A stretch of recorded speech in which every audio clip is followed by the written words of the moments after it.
அனுப்பிச்சிட்டாங்களாம். இனிமே யாருக்கும் வேலை இல்லைன்னு சொல்றாங்க தம்பி. கம்பெனில வேலை செய்யற எல்லாருக்கும் லீவ் கொடுத்து அனுப்பிச்சிட்டாங்க. என்ன சொல்லி என்ன ஆக போகுது? இந்த கம்பெனில வேலை செஞ்ச 500 குடும்பமும் இன்னைக்கு வேலை இல்லாம நடு ரோட்ல நிக்கிற மாதிரி ஆகி போச்சு தம்பி. என்ன பண்றது ஏது பண்றதுன்னே தெரியல. இந்த கம்பெனில HR மேனேஜர் மட்டும்தான் வந்திருக்காங்க. அட கடவுளே, என்னன்னு எப்படி சொல்றீங்க? திடீர்னு வேலை இல்லைன்னு சொன்னா வேலை பார்த்தவங்க எல்லாம் என்னென்ன பண்ணுவாங்க? அதெல்லாம் கேட்கறதுக்கு நாதி இல்ல தம்பி. எங்க முதலாளி ஆதி சார் இருந்திருந்தா இப்படி ஒரு நிலைமை வந்திருக்காது தம்பி. ஏன், அவருக்கு என்னாச்சு? அவருக்கு ஏதோ உடம்பு சரியில்லைன்னு ஆளுக்கு ஒண்ணு சொல்லிக்கிட்டு இருக்காங்க. ஆனா உண்மையான காரணங்களுக்கு எதுவுமே தெரியல. அவர் இங்க வந்து ரொம்ப நாள் ஆச்சு. எங்க இருக்காரு, என்ன பண்ணிக்கிட்டு இருக்காரு, இப்படி எந்த விவரமும் எங்களுக்கு தெரியல தம்பி. எனக்கு என்னமோ இந்த விஷயத்துல பெருசா சதி நடக்கிற மாதிரி தெரியுது தம்பி. யாரோ இதுக்கு பின்னாடி இருந்து இந்த வேலையெல்லாம் பார்த்துக்கிட்டு இருக்காங்கிற மாதிரி தோணுது.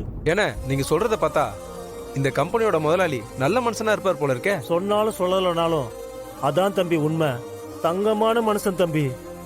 கண்டிப்பா அவருக்கு தெரியாம தான் இந்த விஷயம் நடக்குது. நான் கடவுளை நம்புறேன் தம்பி. ஏதாவது ஒரு வழியில எல்லாருக்கும் கண்டிப்பா நல்ல காலம் பிறக்கணும் நம்பிக்கை இருக்கு. கடவுளே, என் அம்மா எப்பவும் எங்கேயும் என் கூட துணையா இருக்காங்கன்னு நான் நம்புறேன். அம்மா, நீங்க இறந்து போன விஷயத்தை மறந்து போற அளவுக்கு என் வாழ்க்கையில் ஏதோ பெருசா நடந்திருக்கு. ஆனா இப்ப வரைக்கும் அதை பத்தின எதுவுமே எனக்கு தெரியாம குழம்பி போய் நிக்கிறேன். இது எல்லாத்துக்கும் பதில் தேடிட்டு இருக்கேன் அம்மா. நீங்க என் கூட இல்லைன்னாலும் உங்க பாசம், நீங்க என் மேல காட்டின அன்பு எல்லாமே என் மனசுக்குள்ள இன்னும் அப்படியே இருக்குமா. அந்த நினைவுகளோட தான் நான் வாழ்ந்துட்டு இருக்கேன்.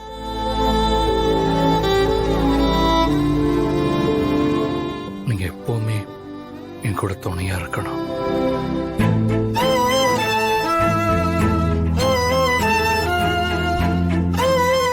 ரெடியா சார்? கிளம்பலாமா? எஸ் பாரதி, டைம் ஆச்சுல்ல, இப்ப கிளம்புனாதான் சரியா இருக்கும்.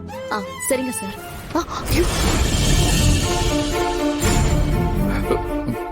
என்னாச்சு பாரதி? ஒன்னும் இல்ல சார், போட்டோவை சரியா வைக்கலன்னு நினைக்கிறேன். கீழே விழ போச்சு, நான் சரியா வச்சிட்டேன் சார். சரி சார், என்னாச்சு சார்? ஒண்ணும் இல்ல பாரதி, கையில அடிச்சுக்கிட்டேன். இப்போ ஓகேவா? ஃபைன். என்ன இது, இன்னைக்கு சகுனமே சரியில்லையே. முதல்ல சாமி போட்டோ கீழே விழ பாத்துச்சு, இப்ப என்னடான்னா ஆதி இடிச்சுக்கிட்டாரு. பத்திரமா இருக்கணும். பாரதி, டைம் ஆச்சு. போலாம் சார். நீங்க ஒரு நிமிஷம் உட்காருங்க, நான் தண்ணி எடுத்துட்டு வரேன், குடிச்சிட்டு கிளம்பலாம். பாரதி, டைம் ஆச்சு, அதெல்லாம் போறப்ப பாத்துக்கலாம். வர்றப்ப என் கோட் எடுத்துட்டு வந்துங்க, நான் கார்ல வெயிட் பண்றேன். சார், ஐயோ கடவுளே. மித்ரா, ரேட் என்ன இவ்வளோ கம்மியாக கோட் பண்ணுறாங்க? நம்ம பாப்போன்னு. அடுத்தது வெங்கடேஸ்வரா பிரைவேட் லிமிடெட். இந்த கம்பெனியை 480 கோடி ரூபாய் கேட்டிருக்கீங்க.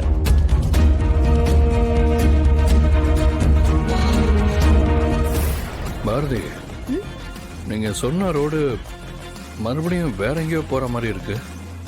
மேப்ல கரெக்டா செக் பண்றீங்களா? சார், நாம கரெக்டான ரூட்ல தான் போயிட்டு இருக்கோம். நிறைய டேக் டைவர்ஷன்ஸ்னு போட்டிருக்கிறதுனால இப்போ ரூட் சிட்டிக்குள்ள போய் அதுக்கப்புறமா அவுட்டர் ரிங் ரோட் போயிடும். நீங்க நேரா போங்க சார், நான் பார்த்துட்டு தானே இருக்கேன். ஓகே பாரதி, உங்களை நான் முழுசா நம்புறேன். இந்த நிமிஷம் பிளாங்கா நீங்க சொல்ற வழியை மட்டும் நம்பி நான் பாட்டுக்கு போயிட்டே இருக்கேன்.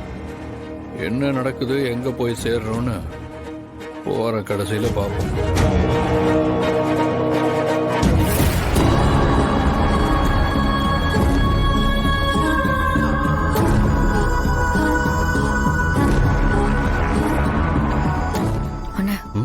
ஃபைனல் என்ன பிரைஸ் வரும்னு உனக்கு ஐடியா ஏதாவது இருக்கா? கண்டிப்பா நம்ம எதிர்பார்த்துட்டு இருக்கிற அமௌண்ட் வரும். எனக்கு அந்த நம்பிக்கை இருக்கு. கடைசியா ஆதவ் குரூப் ஆஃப் கம்பெனிஸ் இந்த கம்பெனியை 750 கோடி ரூபாய்க்கு வாங்க கோட் பண்ணியிருக்காங்க. செம்மங்க. அடேங்கப்பா. என்னங்க இப்போ Aadhav group of company note பண்ணிருக்கிற அமௌண்ட் நமக்கு ஒர்க் அவுட் ஆகும்னு தோணுது. நான் அந்த ரேட்டுக்கு போவேன்னு சொன்னேன்ல. அது எப்படி பவானி இந்த ரேட்டுக்கு கரெக்டா போகும்னு சொன்ன? அதே ரேட்டுக்கு ஒருத்த வாங்க வந்து உட்கார்ந்துருக்கான் பாரு. இது கூட தெரியலனா இவ்வளவு நாள்ல எப்படிங்க பிசினஸ்ல நம்பர் 1 இருக்க முடியும்? இந்த டீல் முடிஞ்சு அமௌண்ட் கண்டிப்பா நம்ம கைக்கு சீக்கிரம் வரணுங்க. அதுக்கு தானே மித்ராவும் சுதாகரும் அங்க உட்கார்ந்துருக்காங்க.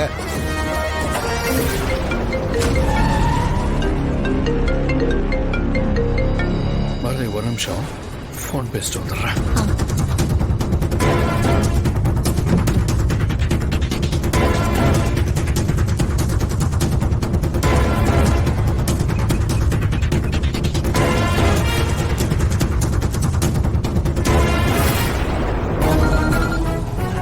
ஹலோ அண்ணி.